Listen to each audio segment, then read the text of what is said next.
The lightning split the sky like a jagged wound, and Maren Vane threw herself against the massive oak door with the desperation of someone who had stopped caring about dignity 3 miles ago. Her fist connected with the wood. Once. Twice. A third time, harder, her knuckles screaming in protest. She was soaked through to the bone. Her traveling dress, once a respectable dove gray, now clung to her body like a second skin, heavy with rain and mud from when she had stumbled into that ditch a half-mile back. Her hair had escaped its pins entirely, plastered against her face and neck in dark, dripping ribbons. One of her boots had lost its heel somewhere on the road, leaving her standing at an awkward tilt. She looked, she imagined, like something the storm had dragged in and then thought better of. The door swung open so suddenly that Maren nearly fell through it. A butler stood in the doorway, his face arranged in an expression of such profound horror that she might have laughed under different circumstances. Behind him, warmth and light spilled out like a promise, golden and flickering with what had to be 100 candles. "Please." Maren's voice came out as a croak. "The storm. I need shelter, just until it passes." The butler's mouth opened, but no words emerged. He seemed frozen, caught between duty and disgust, uncertain which impulse should win. Maren did not wait for him to decide. She pushed past him into the entrance hall, leaving a trail of water on what she dimly registered as very expensive marble. The warmth hit her like a physical force, and she gasped, her frozen limbs suddenly aware of just how cold they had become. "I apologize for the intrusion." She turned, trying to gather some semblance of composure. "I was traveling to Ashford Park for a position, the governess post, but the storm came faster than expected, and my driver abandoned me when the horses bolted, and I saw lights through the trees. I thought this was." She trailed off, looking around properly for the first time. This was not Ashford Park. Ashford Park, according to the letter in her pocket, was a modest country house, comfortable, respectable, the sort of place that hired governesses and paid them fairly. This was something else entirely. The entrance hall soared upward into shadow, its ceiling lost somewhere in the darkness above. A grand staircase swept upward in a dramatic curve, its banister gleaming with polish. Portraits lined the walls, generations of stern-faced aristocrats staring down at her with collective disapproval. Everything spoke of old money and older blood, of power so entrenched it had forgotten it needed to prove itself. Maren's stomach dropped. "Where am I? Ravenmore Hall?" The voice came from above, deep and cold and utterly devoid of welcome. She looked up. A man stood at the top of the staircase, half shadowed by the flickering candlelight. He was tall and broad-shouldered, dressed in dark evening clothes that fit him like armor. His hair was black, swept back from a face that might have been carved from marble, all sharp angles and harder edges, a jaw that could cut glass, cheekbones that threw shadows. But it was his eyes that stopped her breath, pale gray, almost silver in the uncertain light, and cold. So cold, she felt the chill of them from 20 feet away. He descended the stairs with unhurried grace, each step measured and deliberate, like a predator who saw no need to rush. "Ravenmore Hall," Maren repeated stupidly. "This is not Ashford Park. Ashford Park is 4 miles east." His gaze swept over her, cataloging her ruined dress, her bare head, her mud-splattered face, with an assessment so thorough she felt stripped. "You appear to have made a significant navigational error. The storm. My driver. Yes, you mentioned. You." He reached the bottom of the stairs and stopped, maintaining a careful distance, as though her condition might be contagious. "The question is what to do with you now. I can leave." The words came out before she could think better of them. "As soon as the storm passes, I will." "I apologize for the intrusion. I did not mean to."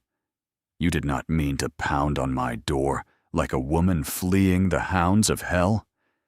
You did not mean to drip half the countryside onto my floor? You did not mean to stand in my entrance hall looking like a drowned specter while my staff gapes at you? Heat flooded Marin's face. Behind her, she could hear the butler shuffling, and she became aware of other presences, maids hovering in doorways, a footman frozen mid-step, all of them watching this disaster unfold. I did not know this was your hall, she said quietly. I saw lights. I was cold. I acted on instinct rather than reason. Clearly, if you would simply allow me to wait out the storm in your kitchens, I will trouble you no further. I am not asking for charity, only shelter. The man studied her for a long moment, his silver eyes unreadable. Then something shifted in his expression. Not warmth, exactly. More like calculation. What is your name? Marin Vane. And you say you were traveling to a governess position, Miss Vane? Yes. You have references. Letters of introduction? In my bag, which is currently somewhere between here and the village, lost when the carriage wheel broke. How convenient. Marin's spine stiffened. There is nothing convenient about any of this, I assure you. I have walked 4 miles in a storm. I have lost my belongings, my position, and apparently my sense of direction. I am standing in a stranger's home looking like something fished from a river, being interrogated as though I planned this catastrophe for my own amusement. I assure you, sir, I would rather be anywhere else. The ghost of something, not quite a smile but close, flickered across his face. Sir, he repeated, do you know who I am, Miss Vane? I know you are rude and inhospitable. Beyond that, I confess ignorance. The butler made a strangled sound. The man's eyebrow rose. Rude and inhospitable. How refreshing.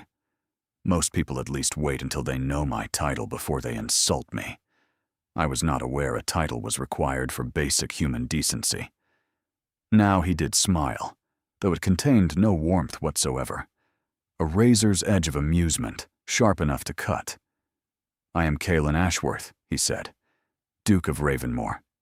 And you, Miss Vane, have just created a rather interesting problem. Duke. The word landed like a stone in still water. Marin felt the ripples spreading outward, felt the weight of every watching eye in the hall, felt the full horror of her situation crystallize into perfect, terrible clarity. She had stormed into a duke's home. She had dripped on a duke's marble. She had called a duke rude and inhospitable to his face. Her voice failed. You arrived unannounced, unchaperoned, and in a state of considerable disarray. The duke clasped his hands behind his back, his tone conversational, almost pleasant. You have been seen by no fewer than 8 members of my household staff. By morning, every servant in the county will know that a young woman of unknown origin spent the night at Ravenmore Hall. By afternoon, the speculation will reach the village. By evening, the story will be halfway to London, growing more scandalous with each retelling. I did not mean. Intent is irrelevant, Miss Vane. Perception is all that matters.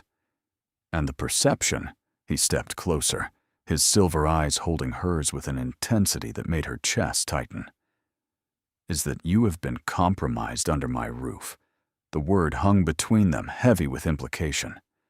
That is absurd. Nothing has happened. Nothing will happen.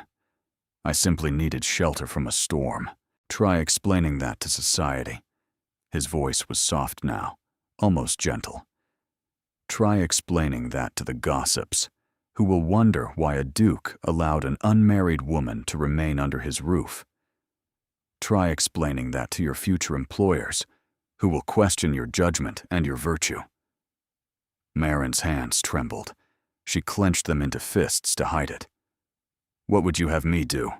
Walk back into the storm and drown? Of course not. The Duke tilted his head, studying her like a puzzle he was slowly solving. I would have you stay, but not as a refugee from the weather. What do you mean? I mean, Miss Vane, that your unfortunate arrival has presented me with an unexpected opportunity. He leaned closer, his voice dropping to a murmur that only she could hear. You need shelter and the protection of a good name. I need something rather different, and I believe we can help each other. Lightning flashed beyond the windows, thunder rolling close behind, shaking the very walls of Ravenmore Hall. In that moment of white light, Marin saw something in the Duke's silver eyes that contradicted his cold facade. Desperation. What could you possibly need from me? She whispered. The Duke smiled that razor smile again. Stay, he said, and I will explain everything. But choose quickly, Miss Vane. The storm is not the only thing closing in. The study was warm, almost suffocating so after the chill of the entrance hall. A fire blazed in the hearth, casting dancing shadows across walls, lined with books and maps, and the accumulated weight of generations. Marin stood near the door, acutely aware of the puddle forming beneath her ruined boots, while the Duke settled into a leather chair with the ease of a man who owned everything he surveyed. Which, she supposed, he did. A maid had been summoned, a quiet girl with kind eyes, who had wrapped Marin in a thick woolen blanket and pressed a cup of hot tea into her shaking hands. The tea was excellent. The situation was not. You mentioned an opportunity, Marin said when the silence stretched too long. I confess I cannot imagine what arrangement a duke might propose to a drowned governess. The Duke, Kalen, steepled his fingers, watching her over their peaks. How much do you know about aristocratic society, Miss Vane? Enough to know I do not belong in it. A fair assessment. His lips quirked. Then allow me to educate you. I am 32 years old, unmarried, in possession of 3 estates, a seat in Parliament, and a fortune that certain people find very interesting indeed. Certain people? My grandmother, primarily, the Dowager Duchess of Ravenmore. She has decided that my bachelor state is an affliction requiring immediate remedy. For the past 9 months, since my father's death, she has paraded an endless procession of suitable young ladies before me, each more tedious than the last. Marin said nothing. She was beginning to see where this was going, and she did not like it. Her current favorite is Lady Lavinia Cross. The Duke's voice flattened. Daughter of the Earl of Whitmore. Beautiful, accomplished, well-connected. Everything a duchess should be. She sounds ideal. She is insufferable. He stood abruptly, moving to the window, where rain still lashed against the glass. She simpers. She agrees with everything I say. She has never had an original thought in her life, and has no intention of starting now. My grandmother believes this makes her perfect. I believe it would make me miserable for the next 50 years. I sympathize with your predicament, but I still do not see. My grandmother will arrive tomorrow. The Duke turned to face her. She summers here every year, and she is bringing Lady Lavinia with her. There is to be a house party, various lords and ladies, a ball at the end of the fortnight. She has made it abundantly clear that she expects an engagement announcement. And you do not wish to make one. I do not wish to marry Lady Lavinia. I do not wish to marry anyone. Not yet. Perhaps not ever. But my grandmother is relentless, and I have run out of excuses. Marin set down her tea, her mind racing. You want me to provide you with an excuse. The Duke crossed the room, stopping before her chair, looking down at her with those unsettling silver eyes. I want you to provide me with a complication. You have already arrived, unchaperoned, in scandalous circumstances. The gossip is already spreading. What if we gave them something more interesting to talk about? I do not understand. What if you were not a stranded governess at all? What if you were a guest? A family connection? Perhaps a distant cousin of my late mother, come to stay for the season? What if the circumstances of your arrival were not scandal, but simply misfortune, easily explained and quickly forgotten? And what would that accomplish? He smiled, but there was something almost desperate beneath the calculation. If I am seen to be paying attention to you, my grandmother cannot force Lady Lavinia upon me. If society believes I am already pursuing someone, the pressure disappears. I gain time, freedom, the ability to choose my own path rather than having it chosen for me. And what do I gain? Shelter, protection, a position far more comfortable than governess work. When the season ends, when my grandmother has accepted that I will not marry her chosen candidate, we part ways amicably. You receive references, letters of introduction, enough connections to secure any position you desire. No scandal touches your name. Indeed, your name is elevated. Marin's heart pounded. It was mad, utterly, completely mad. You are asking me to lie to everyone you know. I am asking you to play a role. There is a difference. Is there? The Duke held her gaze. You told me you were traveling to a governess position. That means you need employment. You need income. You need security. I am offering you all three in exchange for a few weeks of pretense. And if we are discovered, we will not be. You cannot guarantee that. No. His voice softened, and for a moment she glimpsed something beneath the cold exterior, something human and uncertain. I cannot, but I can promise you this, Miss Vane. I will protect you. Whatever happens, whatever complications arise, I will ensure you emerge unscathed. You have my word as a gentleman. Marin laughed, the sound sharp and surprised. A gentleman. You have known me for 20 minutes and are already proposing deception. Would you prefer I had left you in the storm? She had no answer for that. The fire crackled. Rain hammered against the windows. Somewhere in the house, a clock chimed midnight. I have conditions, Marin heard herself say. The Duke's eyebrow rose. You are bargaining with me. You need me as much as I need shelter. That makes this a negotiation, not a charity. Something flickered in his eyes. Interest, perhaps, or surprise. Name your terms. Marin stood, letting the blanket fall from her shoulders, meeting his gaze directly. First, my family must be informed. I have a brother in London, a mother in Hampshire. I will not have them thinking I have vanished or come to harm. Done.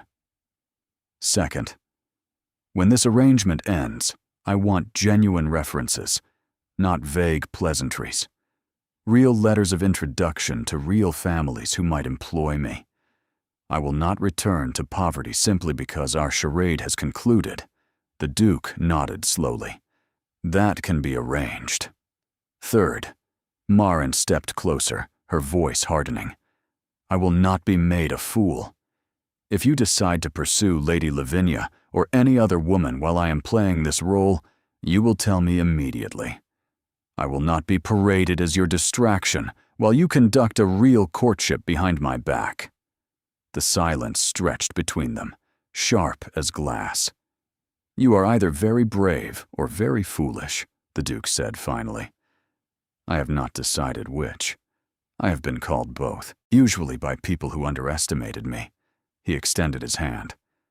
Then we have an agreement, Miss Vane. Welcome to Ravenmore Hall. She took his hand. His grip was warm and firm, his palm calloused in ways she hadn't expected from a Duke. The contact sent an unexpected jolt through her, something electric and unsettling. She released him quickly. Where will I sleep? The Blue Guest Suite. It belonged to my mother. You will find it comfortable. And tomorrow, when your grandmother arrives, tomorrow we begin the performance. He moved toward the door, then paused, glancing back at her over his shoulder. Rest well, Miss Vane. You will need your strength. For what? For surviving my grandmother. He left, and Marin sank back into her chair, staring at the fire. What had she just agreed to? The blue guest suite was not simply comfortable, it was magnificent. Marin stood in the center of the bedroom, turning slowly, trying to absorb the reality of her surroundings. The bed was enormous, a four-poster draped in silk the color of a summer sky. The windows stretched nearly floor to ceiling, hung with velvet curtains that pooled on the polished wood floor. A writing desk sat near one window, delicate and feminine. A vanity occupied another corner, its mirror reflecting a woman Marin barely recognized. She looked wild, haunted. Her hair had dried into a tangled mess. Her face was pale and drawn, and her eyes held a desperate light that made her uncomfortable.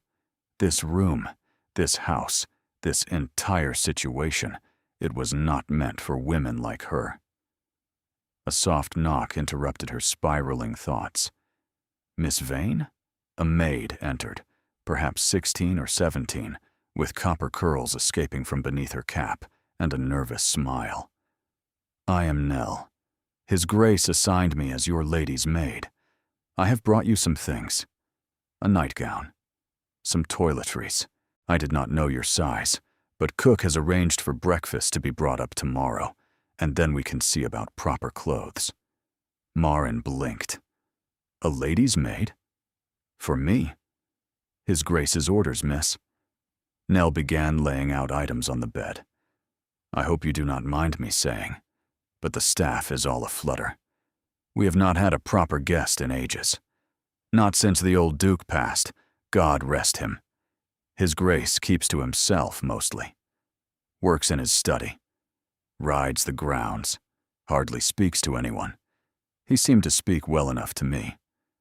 The words came out drier than Marin intended. Nell giggled. Yes, miss. That is what has everyone so excited.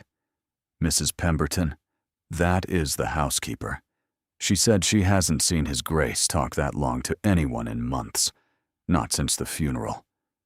Marin absorbed this information quietly. The funeral. His father. She remembered the coldness in his eyes, the careful distance he maintained. Perhaps it was not simply arrogance. Perhaps it was something else. The storm has passed, Nell continued, moving to draw the curtains closed. The roads will still be a mess, but by tomorrow afternoon they should be passable. If you wanted to leave, I mean. Do you think I should leave? Nell paused, her hands on the velvet. That is not for me to say, miss. But if you ask my opinion, which you didn't, but I will give it anyway because my mother always said I talk too much, I think you should stay. This house needs something. Someone. It has been too quiet for too long. She finished with the curtains and curtsied awkwardly. Is there anything else you need, miss? No. Thank you, Nell. You have been very kind. The maid beamed and departed, leaving Marin alone with the silence. She changed into the borrowed nightgown, soft cotton that smelled faintly of lavender, and climbed into the enormous bed. The mattress enveloped her like a cloud. The pillows were down-filled. The sheets were cool and crisp and impossibly luxurious. She should have felt comforted. Instead, she felt like an imposter. Tomorrow, the Dowager Duchess would arrive. Tomorrow, the performance would begin. Tomorrow, she would have to pretend to be someone she was not, in a world she did not understand, for a man she had known less than an hour. It was madness, complete and utter madness. But as Marin stared at the canopy above her, listening to the wind rattle the windows, she found she could not regret her decision. Her old life was a narrow road leading nowhere. Governess positions and modest rooms, and the slow grinding down of hope and possibility. This was something else. Something dangerous and uncertain and alive. For the first time in years, Marin Vane did not know what tomorrow would bring, and despite everything, despite the fear and the strangeness and the cold silver eyes of a duke who needed something from her, she found that she was looking forward to finding out. Sleep came slowly, fitfully, filled with dreams of storms and shadows, and a voice murmuring in the darkness. "Stay," it said, "and everything will change." She woke to sunlight streaming through the windows, to the smell of fresh bread and hot tea, to a world that had transformed overnight from gray misery to golden possibility, and to the sound of carriage wheels on gravel, announcing that the Dowager Duchess of Ravenmore had arrived. The performance was about to begin. The Dowager Duchess of Ravenmore was not what Marin expected. She had imagined someone ancient and withered, draped in black crepe and bitterness. Instead, the woman who swept into the morning room was tall and striking, her silver hair arranged in an elaborate style that must have taken hours. Her posture was military straight, her eyes the same pale gray as her grandson's, but sharper, more assessing. She wore dove-gray silk that rustled with every movement, and diamonds glittered at her throat and ears. She looked like a queen surveying a conquered territory. So, the single word carried more weight than a sermon. This is the young woman who arrived in a storm. Marin rose from her chair and curtsied, grateful for the borrowed morning dress Nell had found. It was slightly too large, clearly from some previous guest's abandoned wardrobe, but it was clean and respectable. "Your Grace, I apologize for the unconventional circumstances of my arrival. Unconventional." The Dowager circled her slowly, examining her from every angle. "That is a generous word for it. I heard you looked like a drowned cat when you appeared on my grandson's doorstep. I believe the phrase was drowned specter, Your Grace." The Dowager's eyebrow rose. "You correct me. I clarify. There is a difference." Silence fell, thick and dangerous. Marin could feel sweat prickling at the back of her neck, but she refused to look away. Then, impossibly, the Dowager laughed. It was a short, sharp sound, more surprise than amusement, but it transformed her face entirely. "Kaelin warned me you had spine." She settled into a chair, gesturing for Marin to sit as well. "He did not mention you were foolish enough to display it. I find honesty more efficient than flattery, Your Grace." "Do you? How refreshing, and how utterly impractical for the world you are about to enter." A servant appeared with tea, and the Dowager poured with practiced grace, her movements economical and precise. She handed Marin a cup, watching her over the rim of her own. "My grandson tells me you are a distant connection of his late mother, a cousin, several times removed, recently fallen on hard times. That is the story we have agreed upon." The Dowager set down her cup with a decisive click. "I have already made inquiries, Miss Vane. There is no cousin matching your description in any branch of the Ashworth family tree. Your accent suggests Hampshire, your hands suggest work, and your bearing suggests education above your current station. You are not what you claim to be." "No, Your Grace, I am not." "Then who are you?" "Exactly what I appear to be. A woman who needed shelter from a storm and found herself in an impossible situation. Your grandson offered a solution that benefits us both. Benefits you both." The Dowager's eyes narrowed. "You mean he is using you to avoid Lady Lavinia? I mean, we have an arrangement. And what do you gain from this arrangement? Security. References. The possibility of a future better than the one I was facing." The Dowager studied her for a long moment, her expression unreadable. "You are poor," she said finally. "Gently bred, but poor. No fortune, no connections, no prospects beyond whatever governess position my grandson's interference has now cost you." "Yes.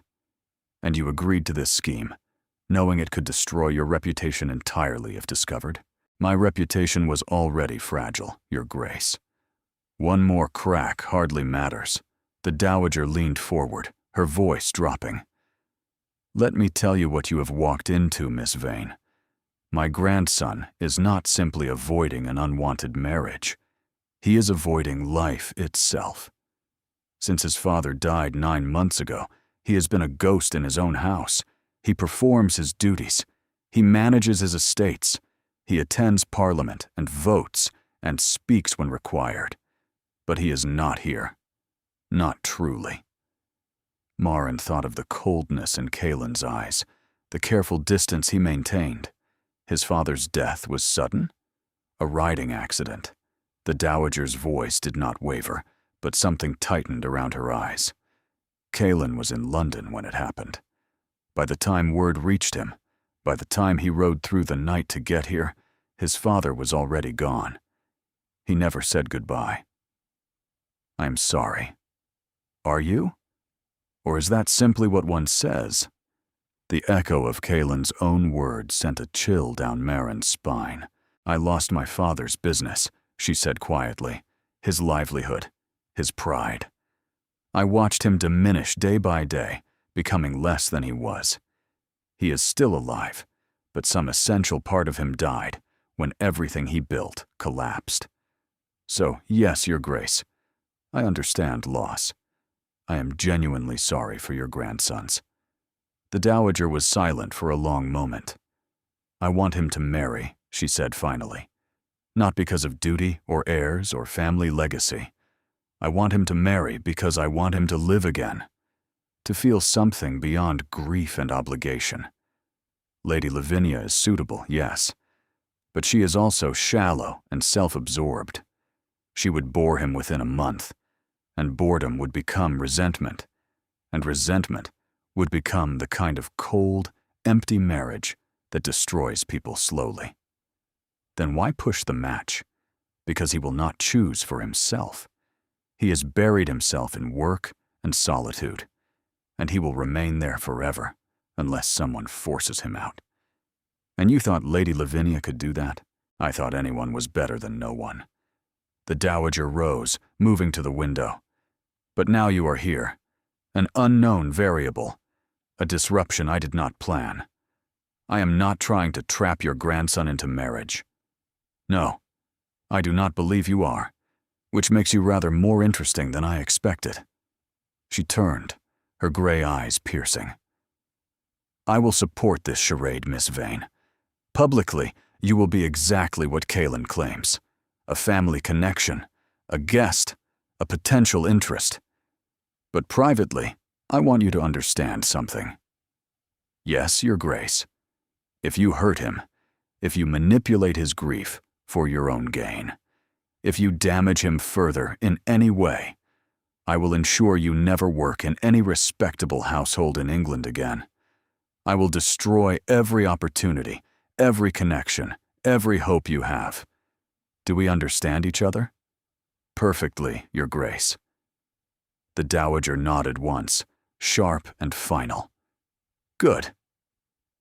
Now, we have a great deal of work to do before the ball. Lady Lavinia arrives this afternoon with the other guests, and you need to be ready. Ready for what? For war, Miss Vane, and war requires armor. The next 4 days passed in a blur of activity that left Marin dizzy and exhausted. A modiste arrived from the village the morning after the Dowager's interrogation, a tiny Frenchwoman named Madame Colbert, who took one look at Marin and burst into rapid speech about bone structure and coloring and the absolute tragedy of her current wardrobe. The emerald silk, she declared, circling Marin with pins bristling from her lips. It will make her eyes sing. And the champagne for the ball. Classic. Elegant. Unforgettable. Marin stood on a small platform in her borrowed chemise, arms aching from being held out, while Madame Colbert draped fabric and muttered measurements. Is this truly necessary? She asked. It is only a country ball. Only a country ball, the Dowager's voice cut from the doorway.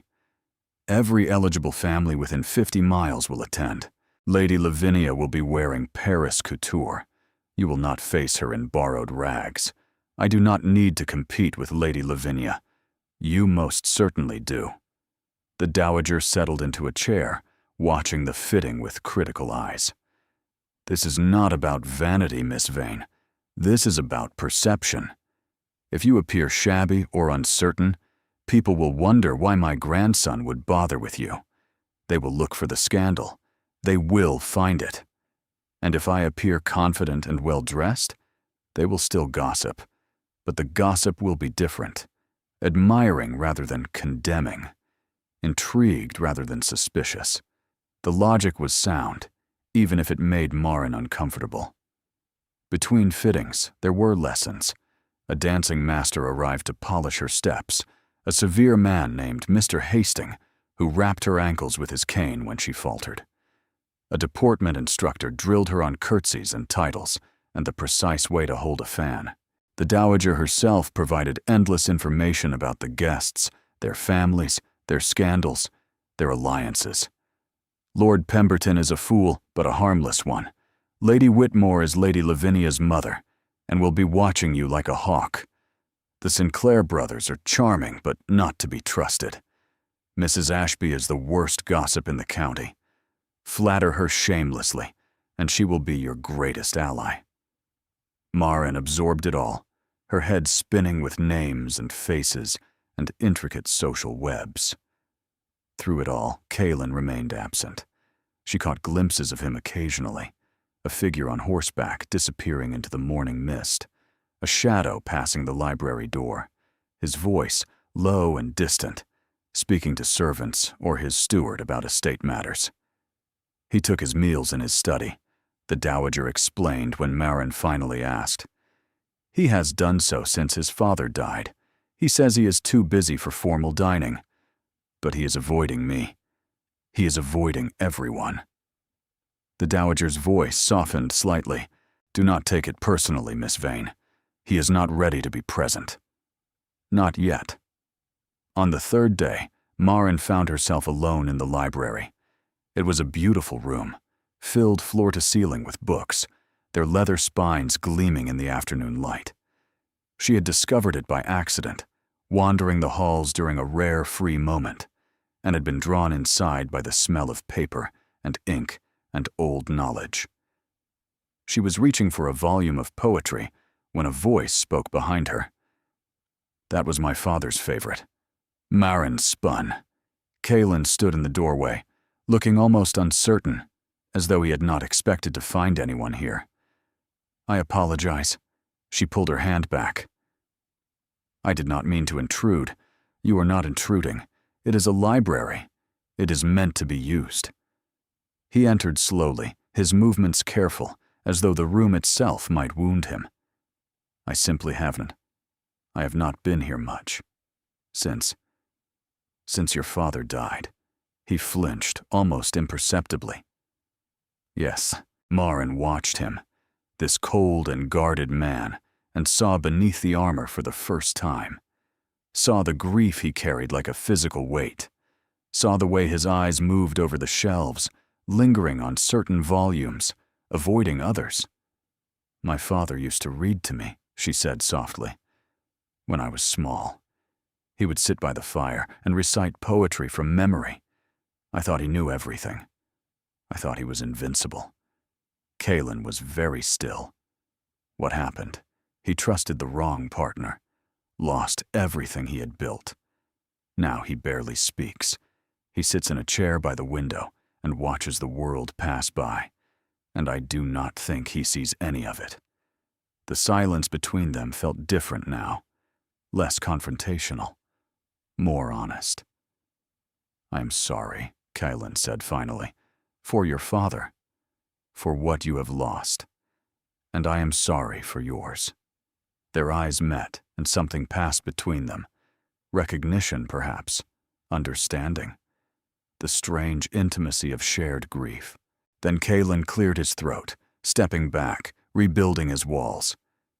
"The ball is tomorrow. My grandmother tells me you are ready. Your grandmother tells you what she wishes you to believe." He almost smiled. "True. She has that tendency." He moved toward the door, then paused. "You will do well tomorrow, Miss Vane. I have watched you these past days. You are stronger than you know."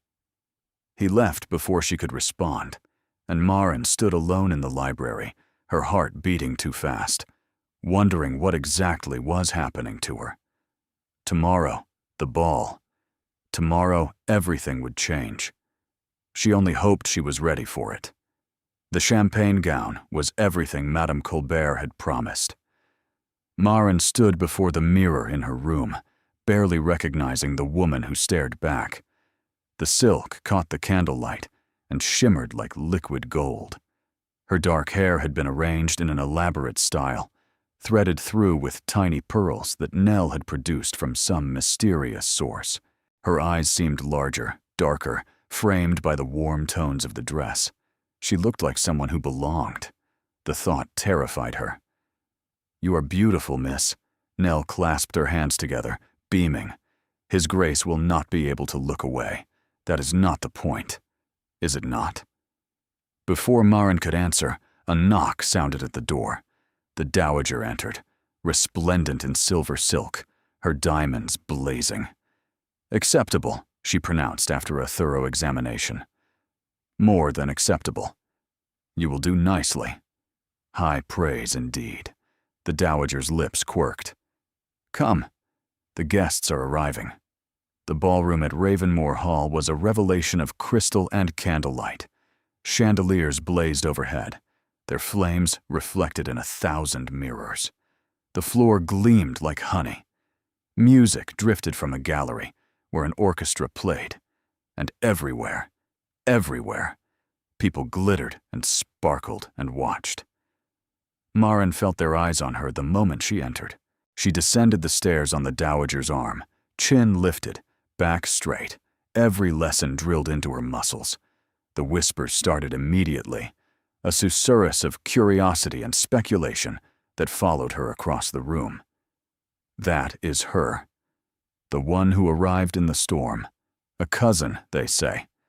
Some distant connection. Convenient, is it not? Appearing just as the Duke needs a distraction. Maren ignored them. She had expected whispers. She had prepared for worse. What she had not prepared for was Lady Lavinia Cross. The woman approached like a ship in full sail, her rose-pink gown cut to emphasize every curve, her golden hair arranged in elaborate ringlets. She was beautiful in the way of porcelain dolls, perfect and cold. "Miss Vane." Her voice was honey over glass. "How delightful to finally meet you.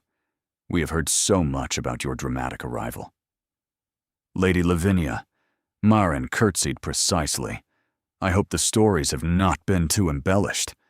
"Oh, they have been quite colorful. Arrived half drowned at midnight. Alone, unchaperoned. How very adventurous of you." The emphasis on alone dripped with implication. "The storm left me few options," Maren replied evenly. "I am grateful for His Grace's hospitality." "Yes, His Grace is known for his hospitality." Lavinia's smile sharpened. "To certain types of women." Before Maren could respond, a new voice cut through the tension. "Lady Lavinia, how lovely you look this evening." Kalen appeared at Maren's side, his presence like a sudden warmth. He was devastating in his formal evening clothes, dark and severe, his silver eyes unreadable. "Your Grace." Lavinia's demeanor transformed instantly, softening, sweetening. "I was just becoming acquainted with your cousin." "I see." Kalen's hand came to rest at the small of Maren's back, the touch proprietary and deliberate. "I hope you have made her feel welcome." "Of course. We were simply discussing her journey." "How kind of you." "If you will excuse us, I promised Miss Vane the first dance." He guided Maren toward the dance floor before Lavinia could object, leaving her standing with a frozen smile and fury in her eyes. "That was not subtle," Maren murmured, as they took their positions. "It was not meant to be." Kalen's hand found her waist, his grip firm and steady. She needed to understand that you are under my protection, and that makes me a target. You were already a target. Now, you are an armed one. The music swelled, and they began to move. Marin had practiced countless hours with Mr. Hastings, had memorized every step and turn and flourish. But dancing with a cane-wielding instructor was nothing like this. Kaylin moved with fluid grace, leading her through the waltz as though they had danced together 100 times.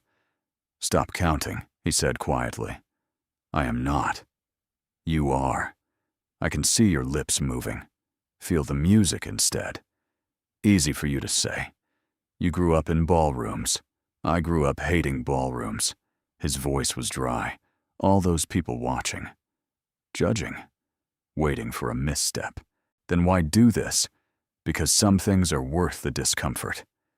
His eyes met hers, and for a moment, the ballroom seemed to fade. The music, the watchers, the glittering chaos, all of it dimmed to background noise. "You look beautiful tonight," he said quietly. "I should have said so earlier. You said I would do nicely. I was being restrained." The waltz ended.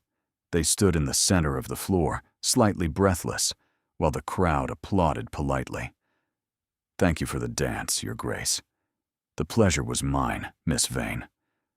He released her with careful formality, but his eyes lingered. The rest of the evening passed in a whirl of introductions and dances and careful conversations. Lords requested her hand on the dance floor. Ladies made pointed inquiries about her family connections. The dowager watched from her throne-like chair, nodding approval or frowning warning as needed. And through it all, Marin felt Kaylin's attention. He did not hover. He was too skilled for that. But she knew, somehow, exactly where he was in the room at any given moment. Knew when his gaze found her across the crowd. It was during a break between dances that Lady Lavinia found her again. "You dance well for a governess?" Marin set down her glass of champagne. "I beg your pardon." "Oh, come now." Lavinia's smile was vicious. "Did you think no one would check? A woman arrives at a Duke's store in the middle of the night, claiming to be a cousin no one has heard of. People talk, Miss Vane. Servants gossip. I know exactly what you were traveling to when your carriage broke down." Marin's blood ran cold. "I do not know what you think you know. I know you are a fraud. I know this entire performance is a scheme to keep Kaylin from marrying me. And I know it will not work." Lavinia stepped closer, her voice dropping to a whisper meant only for Marin. "Enjoy your moment, Miss Vane. Play dress-up in borrowed gowns. Pretend you belong. But when this charade collapses, and it will collapse, you will return to whatever miserable existence you crawled from. And I will still be here." She swept away before Marin could respond, leaving her standing alone with a champagne glass and a racing heart. The walls of the ballroom seemed to press inward. The music grew too loud, the candlelight too bright. Marin slipped through a side door onto a terrace overlooking the gardens. The night air was cool against her flushed skin, the stars scattered overhead like spilled diamonds. She gripped the stone balustrade and tried to steady her breathing. She knows. She knows everything. This is going to fall apart. Lavinia is bluffing. Marin spun. Kaylin stood in the doorway, his silhouette dark against the golden light spilling from the ballroom. She knows I am not your cousin. She suspects. There is a difference. He moved to stand beside her, looking out over the shadowed gardens. "Lavinia wants you to panic, to make a mistake. Do not give her the satisfaction. What if she tells someone? Then we adapt." His voice was calm, steady. "The story shifts. You become a family friend rather than a cousin. Someone I met through mutual connections. There are 100 variations, and all of them are more interesting than the truth. The truth being that you hired a drowned stranger to pretend to be your interest. The truth being that a remarkable woman stumbled into my life by accident, and I am only now beginning to understand how fortunate that accident was. Marin stared at him. Kaelin. I should not say this. His jaw tightened. I know the rules of our arrangement. I know this is supposed to be a performance, a transaction, nothing more. But, he turned to face her, and in the moonlight his silver eyes seemed almost warm. But I find myself forgetting that it is not real. I find myself looking for you in rooms, listening for your voice, thinking about you when I should be thinking about ledgers and tenants and parliamentary bills. You have disrupted everything, Miss Vane. Everything, her pulse thundered. I do not know what to say. Say nothing. He stepped closer, his voice dropping. Or tell me to stop. Tell me this is madness, and I will rebuild my walls, and we will continue as though nothing has changed. Is that what you want? No, the word was barely a breath. What I want is something I have not allowed myself to want in a very long time. The air between them seemed to crackle. Marin should step back. She knew she should. This was dangerous, reckless, a complication that could destroy everything. Instead, she stayed exactly where she was. Kaelin. Before he could respond, before anything could happen, voices drifted from the doorway. There you are, Your Grace. The Dowager appeared, her expression carefully neutral, but her eyes sharp. Lady Pemberton is asking after you. Something about a charitable subscription. Kaelin stepped back. The moment shattered. Of course, grandmother. He bowed to Marin, his face once again a mask. Miss Vane, thank you for the evening air. He disappeared into the ballroom, and Marin was left standing in the moonlight with the Dowager's knowing gaze upon her. Be careful, the older woman said quietly. My grandson has forgotten how to want things, without also expecting to lose them. Do not make him remember why. She followed Kaelin inside, leaving Marin alone with the stars and the terrible, wonderful realization that this was no longer just a performance. It had become something real. And that was the most dangerous thing of all. The days following the ball were different. Marin could not pinpoint exactly what had changed, but something had shifted in the air between them. Kaelin no longer took his meals alone in his study. He appeared at breakfast, at luncheon, at dinner, sitting across from her, with the Dowager presiding at the head of the table. He spoke more, asked questions about her life before Ravenmoor, listened with genuine attention when she answered, and he watched her, not with the cold assessment of their first meeting, but with something warmer, something that made her pulse quicken every time their eyes met. Lady Lavinia noticed. The house party continued for another week after the ball, and Lavinia made herself a constant presence. She appeared at every gathering, positioned herself beside Kaelin at every opportunity, laughed too loudly at his sparse remarks, and touched his arm with practiced intimacy. But Kaelin's attention kept drifting to Marin. It was infuriating, Lavinia made clear. She cornered Marin in hallways, delivered cutting remarks at dinner, spread whispered poison among the other guests. But Marin had grown armor of her own, and the barbs no longer pierced as deeply. On the 5th day after the ball, Kaelin found her in the library. She had claimed it as her sanctuary, spending quiet hours among the books, while the other guests played cards or walked the gardens.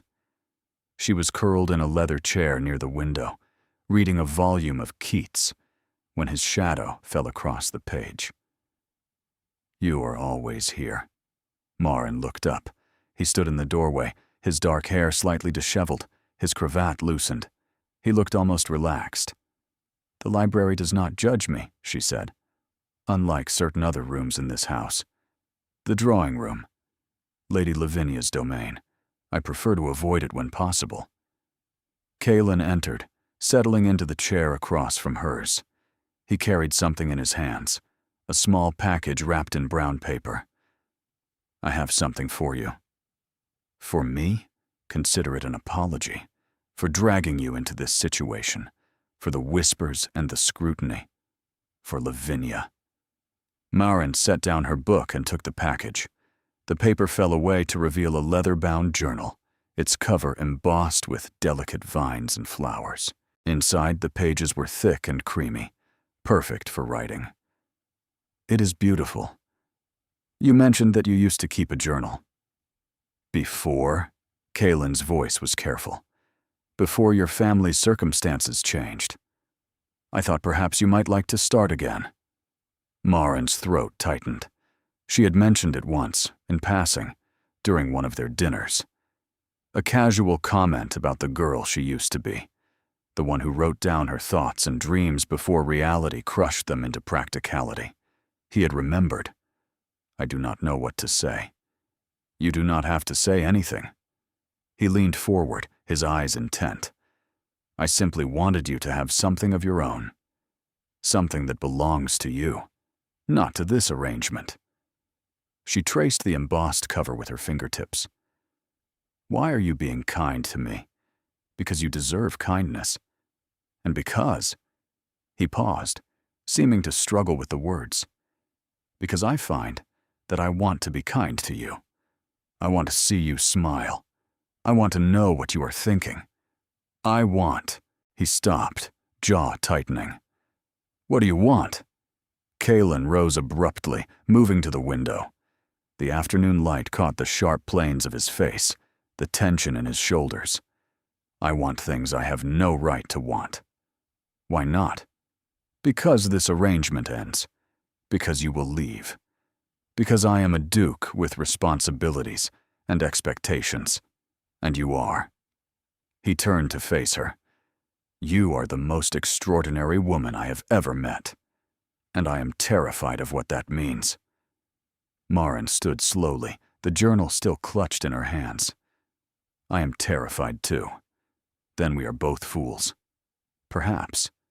She moved closer, drawn by something stronger than reason. But I would rather be a fool who feels something than a coward who feels nothing. They stood inches apart. His hand came up, hesitating, then gently cupping her cheek. His palm was warm, calloused from riding, trembling slightly. Maren. Her name had never sounded like that before, like a prayer and a question and a confession all at once. She leaned into his touch, her eyes closing. And then he kissed her. It was soft at first, tentative, as though he was asking permission even as he took what he wanted. But when she responded, when her hands found his lapels and pulled him closer, something broke loose in him. He kissed her like a drowning man finding air, like someone who had been cold for so long he had forgotten what warmth felt like. His arms wrapped around her, pulling her against him, and Maren felt herself dissolving into the sensation. When they finally broke apart, both breathing hard, his forehead rested against hers. That was not part of the arrangement, he said roughly. No, it was not. I should apologize. Do you want to? No. His laugh was shaky. I want to do it again. She kissed him this time, rising on her toes to reach him, pouring everything she could not say into the press of her lips against his. He made a sound low in his throat and pulled her closer, and for a long, perfect moment, nothing else existed. But the world had not disappeared, and eventually it reasserted itself. A door slammed somewhere in the house. Footsteps echoed in the hallway. They sprang apart, breathless and guilty, just as Nell appeared in the doorway. Miss Vane, the Dowager is asking for you. Something about the dinner seating. Nell's eyes flickered between them, taking in their flushed faces and disheveled clothing, but she said nothing. I will be right there. Maren smoothed her dress with trembling hands. Your Grace. Thank you for the journal. Kaylin nodded, his composure cracking at the edges. Miss Vane. She fled the library with her heart pounding and the taste of him still on her lips. Everything had changed, and she had no idea what came next. The blow came 3 days later. Marin was descending the stairs for breakfast when she heard voices in the entrance hall. The Dowager's voice, sharp and cold. Lady Whitmore's, triumphant. And a third voice, unfamiliar, but somehow wrong. She paused on the landing, hidden from view, but able to hear every word. "It is all here." Lady Whitmore's voice dripped with satisfaction. "The investigation was quite thorough. Your so-called cousin is nothing but a fraud, a governess's daughter who was traveling to a position when she stumbled onto your doorstep. Her family is practically destitute. Her brother has debts throughout London. There is no connection to the Ashworth family whatsoever. The silence that followed was devastating." "This is quite a serious accusation, Lady Whitmore." The Dowager's voice was ice. "It is not an accusation. It is a fact. Lavinia has been suspicious since the girl arrived, and she was right. This woman has been deceiving you for weeks. She has wormed her way into your grandson's affections under false pretenses. Who knows what her ultimate goal is? Marriage, I would imagine. Access to the Ravenmore fortune. That is absurd." The Dowager's voice was less certain now. "Is it? She arrived conveniently alone. She has no references, no proof of her identity. And according to my sources, she and the Duke have been growing quite close. Tell me, Your Grace, did you know about this deception? Or have you been fooled as thoroughly as your grandson?" Marin's legs gave out. She sank onto the landing step, her whole body trembling. It was over. Everything was over.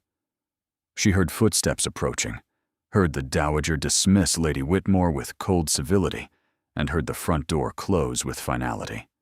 Then silence. "You can come down now, Miss Vane." Marin descended on shaking legs.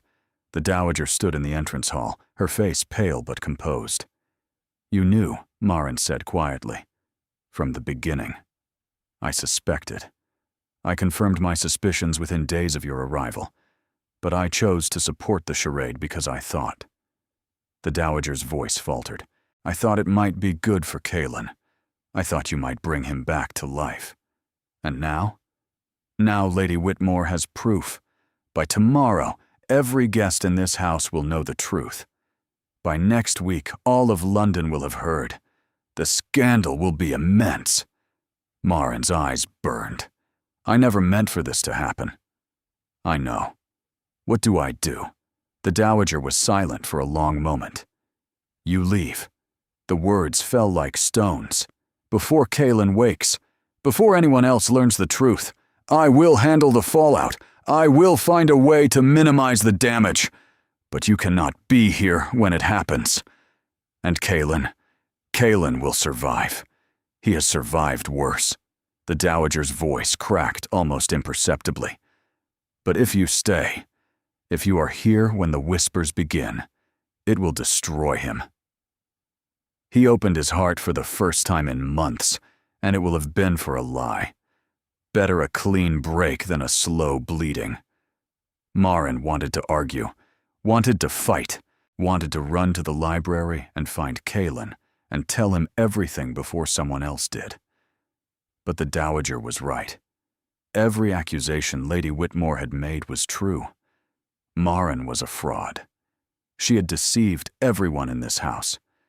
And now, Kalen would pay the price for her deception. The least she could do was spare him the humiliation of her presence. "I will pack," she whispered. "There is a carriage waiting. It will take you to the village. From there, you can arrange transport to wherever you wish to go." "And my references?" The Dowager's smile was sad. "You will have them. Whatever else has happened, you have more than earned them." Marin nodded, unable to speak. She climbed the stairs to her room, packed her few belongings with numb efficiency, changed into her traveling dress. The journal Kalen had given her sat on her writing desk, its pages still blank. She could not take it, could not bear to carry this reminder of what she was losing, but she could not leave it without explanation. She sat at the desk and wrote a single letter. "Your Grace, by the time you read this, I will be gone. Lady Whitmore has discovered the truth of my identity, and I cannot stay to watch the damage unfold. I want you to know that nothing between us was a lie. Not the conversations, not the laughter, not the kiss. Those were real, the realest things I have ever known. But I was always borrowed, always temporary, and borrowed things must eventually be returned. Please do not look for me. Let this be a clean ending. You deserve someone worthy of you, someone who belongs in your world. I will never forget you. Marin. She sealed the letter and left it beside the journal. Then she walked out of Ravenmore Hall without looking back.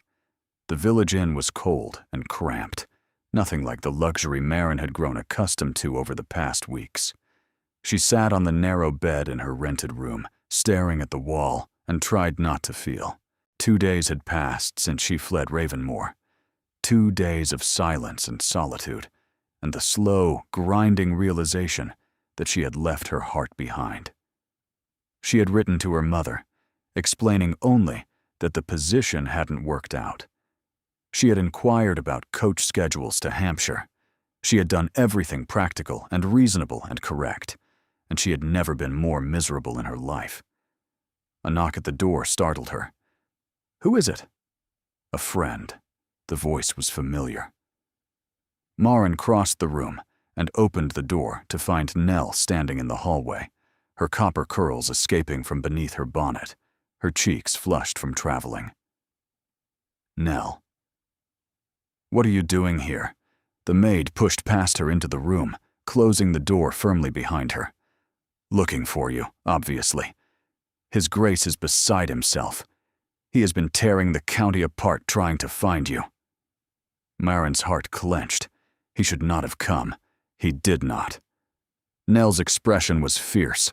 The dowager forbade him, said you needed time, said he should let you go. "Then why are you here?" "Because I disagree." Nell grabbed her hands. "Miss, I do not know everything that happened between you and His Grace. I do not need to know. But I know what I saw. I saw him come alive these past weeks. I saw him smile for the first time since his father died. I saw him looking at you like you were the sun after a long winter. And I saw him reading your letter. And I saw his face. And Miss, I have never seen anyone look so broken." Marin's eyes filled with tears. "It does not matter. The truth is out. I am a fraud. I deceived everyone. You played a role. There is a difference." Nell's grip tightened. "And maybe you started as a role, but you became something real. Anyone with eyes could see it. The Dowager saw it. Lady Lavinia saw it. That is why she tried so hard to destroy you, and she succeeded. Only if you let her." Nell released her hands and stepped back. "Listen to me, miss. I am just a maid. I do not know much about society or scandals or what is proper. But I know this. Love does not come along every day. And when it does, you do not run from it, because some jealous woman makes trouble. You fight for it. You stay. You let the man who loves you fight beside you. He does not love me. He does. He told the Dowager so himself. Said he would marry you tomorrow if you would have him. Said he did not care about the scandal or the whispers or what anyone thought. Said you were worth more than all of it." Marin sank onto the bed, her legs giving out. He said that.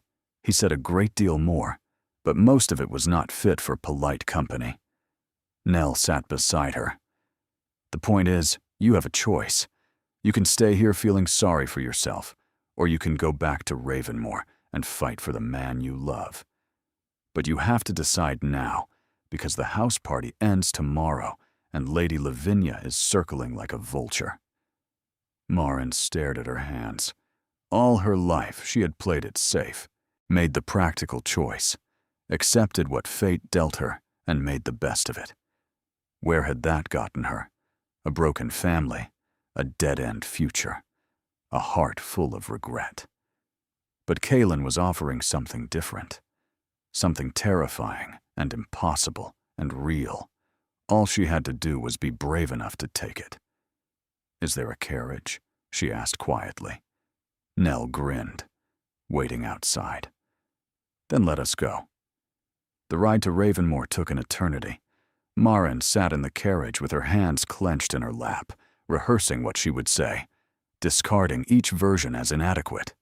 What words could possibly be enough? When the house finally came into view, her chest tightened with hope. She had left in darkness and despair.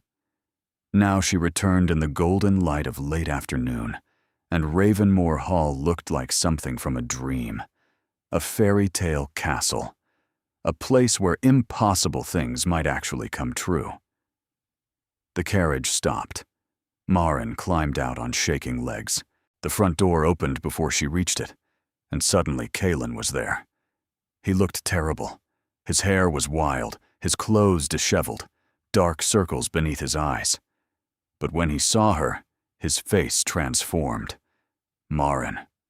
I came back. He crossed the distance between them in 3 long strides and pulled her into his arms. She had expected questions, accusations, demands for explanation. Instead, he simply held her, his face buried in her hair, his arms wrapped around her so tightly she could barely breathe. "I thought I had lost you," he said roughly. "I read your letter, and I thought." I was a coward. Maren pulled back enough to see his face. I ran because I was afraid, because I thought I didn't deserve you, because I thought. "You thought wrong." His hands cupped her face, his thumbs brushing away the tears she had not realized were falling. "Maren, I do not care about the scandal. I do not care what Lady Whitmore says or what society thinks. I care about you, only you. You barely know me. I know enough. I know that you make me want to be present instead of hiding. I know that you challenge me and frustrate me and make me laugh for the first time in months. I know that when you left, I felt like someone had carved out my heart and taken it with them." He leaned his forehead against hers. "I know that I love you, and I know that I will spend the rest of my life proving it if you will let me." The air left her body. "You love me. Hopelessly. Desperately. Completely." His voice was raw. "I've been dead for 9 months, Maren, going through the motions, performing my duties, but not feeling anything. And then you appeared, dripping wet and furious and absolutely magnificent. And you woke me up. You brought me back to life. I am nobody. A governess's daughter with nothing to offer. You are everything." He kissed her forehead, her cheeks, and the tip of her nose. "You are brave and brilliant and beautiful. You are the woman who called a duke rude to his face within 5 minutes of meeting him. You are the woman who negotiated terms when any other person would have simply accepted what was offered. You are extraordinary. And I would be honored, humbled, grateful beyond measure if you would agree to be my wife." The world stopped. "Your wife? Marry me, Maren." He pulled back, his eyes shining with hope and fear and desperate love. "Marry me and let us face whatever comes together. I do not care about the whispers. I do not care about the scandal. I only care about waking up every morning knowing you are mine and I am yours. Say yes. Please say yes." Maren looked at this man, this cold duke who had melted before her eyes, this grieving son who had learned to feel again, this impossible, infuriating, wonderful man who was offering her everything she had ever wanted. "Yes," she whispered. "Yes. Yes. 1,000 times. Yes." He kissed her then, properly, thoroughly, in full view of anyone who cared to look. And Maren kissed him back with everything she had, with all the fear and hope and love that had been building since she first knocked on the wrong door in a storm. When they finally broke apart, breathless and laughing, she became aware of an audience. The dowager stood in the doorway, her expression complicated. Behind her, Nell was openly weeping. And further back, just visible through the windows, Lady Lavinia watched with a face like thunder. Marin found she did not care. She had made her choice, and for the first time in her life, she had chosen love. Later, she would find the journal waiting on her writing desk, exactly where she had left it. Its pages would no longer stay blank. The dowager summoned them to her private sitting room an hour later. Marin entered with her hand clasped in Kaelin's, her chin lifted, ready for battle. But the older woman's expression was not hostile. It was thoughtful. "So," she said, settling into her chair, "you have decided to marry." "We have. Despite the scandal, despite the whispers, despite everything I warned you about." Kaelin's grip tightened. "Because of everything you warned us about. You told me to find someone who would make me live again. I have found her. I am not letting her go." The dowager's gaze shifted to Marin. "And you, Miss Vane? What do you say?" Marin stepped forward, releasing Kaelin's hand. "I say that I love your grandson, not his title or his fortune or his position. Him. The man who reads philosophy in his library and rides his horse at dawn and carries the weight of his father's death like a stone around his heart. I love his stubbornness and his pride and his unexpected kindness. And I will spend the rest of my life making sure he knows he is loved. If that is not enough for you, then I am sorry. But I will not apologize for who I am or where I came from. I am Marin Vane, and I am going to be his wife." The silence stretched between them. Then the dowager did something Marin had never expected. She smiled. "Your mother was right about you," she said quietly. "My mother?" "I wrote to her, the day after the ball. I wanted to know who you really were, beneath the story and the circumstances. Do you know what she told me?" Marin shook her head, too stunned to speak. "She told me you were the strongest person she knew, that you had held your family together when everything fell apart, that you had sacrificed your own dreams to ensure your brother and parents survived, and that if I was wise, I would recognize a diamond before someone else claimed it." The dowager rose, crossing to where they stood. "I have been foolish," she continued. "I thought I knew what was best for my grandson. I thought suitability and connections mattered more than love. I was wrong." She reached out, taking Marin's hands in her own. "Welcome to the family, my dear. You have more than earned your place in it." Marin's eyes filled with tears. "Your Grace. Call me grandmother. If you are to be a duchess, you might as well start practicing." Kaelin laughed, the sound bright and free and full of joy. "Does this mean you will support the match publicly? I will do more than that." The dowager's expression turned fierce. "I will personally destroy anyone who speaks ill of your bride. Lady Whitmore will find herself mysteriously absent from every guest list in England. And Lady Lavinia?" She smiled coldly. "Lady Lavinia will learn that there are consequences for attempting to harm this family." Marin did not know whether to laugh or cry.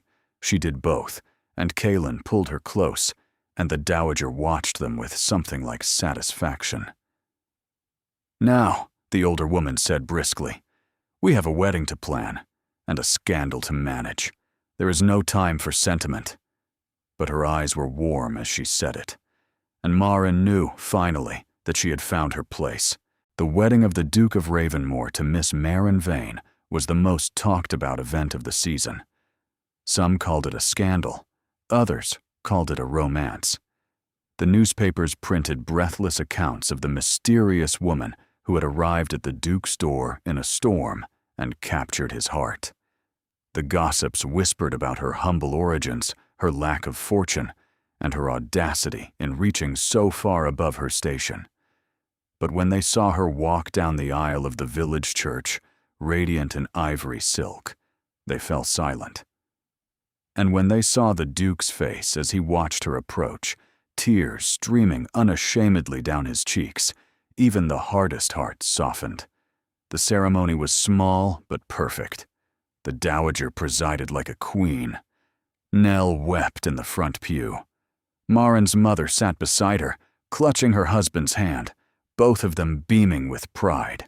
And when the vicar pronounced them husband and wife, Kaelin kissed his bride with such tenderness that several ladies in the congregation had to reach for their handkerchiefs. The wedding breakfast was held at Ravenmoor Hall, transformed for the occasion into a garden of flowers and candlelight. The guests danced and laughed and toasted the newlyweds until the stars came out. At some point during the evening, Lady Lavinia appeared at the edge of the ballroom. She watched Marin dancing with her husband, watched the way they looked at each other, watched the obvious, undeniable love between them. Then she turned and left without a word. No one noticed her go. The months that followed were the happiest of Marin's life. She learned to be a duchess, with all its responsibilities and privileges. She managed the household, supported Kaelin's work in Parliament, and hosted gatherings that became famous for their warmth and wit. The Tun gradually accepted her, won over by her intelligence and charm and the obvious devotion of her husband. The Dowager became her greatest ally, teaching her the intricacies of aristocratic life, defending her against any hint of criticism, eventually admitting that perhaps love matches were not such foolish things after all. Marin's family flourished as well. Her father, freed from financial worry, slowly emerged from his shell. Her mother visited Ravenmoor often, becoming fast friends with the Dowager over shared cups of tea and shared pride in their extraordinary daughter. Even her brother settled down, taking a position in Kaelin's household that suited his restless nature. But the greatest joy came on a spring morning, 1 year after the wedding. Marin stood at the window of the library, watching dawn break over the Ravenmoor grounds. Her hand rested on the gentle swell of her belly, and she smiled. Kaelin appeared behind her, wrapping his arms around her waist, resting his chin on her shoulder. "You are awake early. I could not sleep." "The baby?" "The baby is fine." Marin turned in his arms, looking up at her husband's face. "I was thinking about that night. The storm. The wrong door. The best mistake either of us ever made. I was so afraid. So convinced I did not belong here. And now? Now I cannot imagine being anywhere else." He kissed her softly, reverently, the way he had kissed her 1,000 times since that first moment in the library. "I have something for you. Another gift. A tradition." He produced a small leather journal, identical to the one he had given her all those months ago.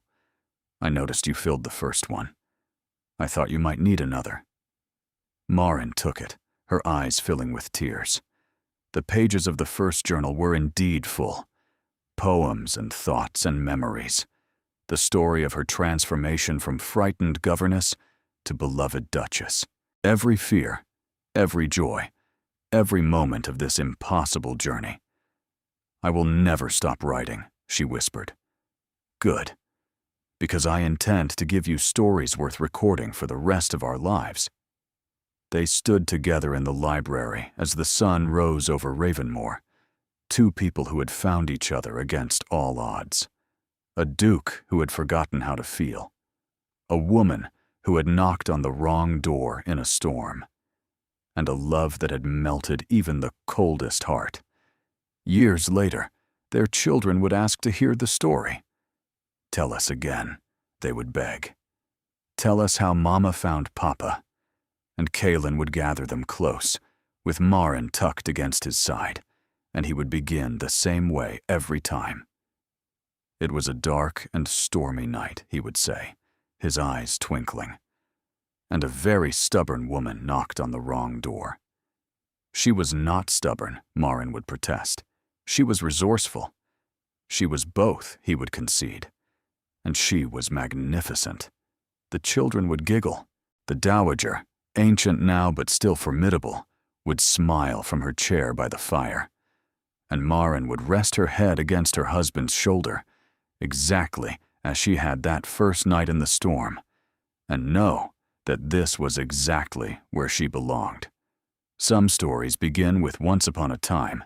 Theirs began with a storm, and it ended, as all the best stories do, with love. Thank you for being here. You are the reason these stories exist, because you believe in love that chooses courage over convenience, in characters who fight for happiness despite the odds, in endings that feel earned and true. Your presence makes this space warm and welcoming, and I am grateful for every moment you spend with these characters. Do you have a favorite line or scene? Your engagement helps me understand what moves you, what keeps you listening, and what kinds of stories to create next. Consider subscribing if you would like more historical romances with emotional depth and genuine character growth. Thank you for being here. You make this community what it is.